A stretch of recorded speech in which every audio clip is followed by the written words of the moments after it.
Hi hello verse. இன்றைக்கி என்ன வீடியோன்னு பார்த்தீங்கன்னா, இது ஸ்விஃப்ட் டிசைரு.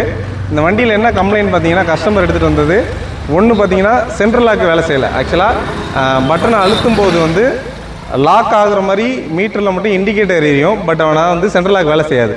ரெண்டாவது என்னென்னா ஏர்பேக்கு லைட் எரியும், ப்ளஸ் வந்து ஹேண்ட் பிரேக் லைட்டு. அதாவது இப்போ வந்து நம்ம ஃபால்ட்டை ஃபைண்ட் அவுட் பண்ணிட்டோம். ஃபஸ்ட்டு வந்து இங்கே உள்ளே இருக்குது பாருங்கள் ஃபியூஸ் பாக்ஸு. இது நம்மக்கிட்ட வேறு ஃபியூஸ் பாக்ஸ் இருந்துச்சு, ரீப்ளேஸ் பண்ணி பார்த்தோம். இங்கே பிசிஎம் லொக்கேஷன் வரும், இந்த பிசிஎம்மும் நம்ம ரீப்ளேஸ் பண்ணி பார்த்தோம். இந்த ரெண்டுமே ரீப்ளேஸ் பண்ணியும் அதே மாதிரி தான் இருந்துச்சு, எந்த ஒரு டிஃப்ரெண்ட் இல்லை. அப்போ பிரச்சனை என்னென்னு ஃபைண்ட் அவுட் பண்ணும்போது பார்த்தீங்கன்னா, இங்கே ரேட் பைட் இருக்குது.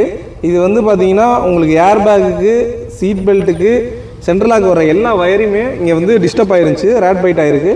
இப்போ வந்து நம்ம வயரிங்கை வந்து ரெடி பண்ணிவிட்டு இந்த மாதிரி லாக் பண்ணால் சென்ட்ரல் லாக் வேலை செய்யுது, அன்லாக் பண்ணால் அன்லாக்கும் வேலை செய்யுது. ஓகே, இந்த மாதிரி ஃபால்ட் உங்களுக்கு இருந்துச்சுன்னா டிஸ்பிளேயில் தெரிகிற நம்பருக்கு காண்டாக்ட் பண்ணுங்கள்.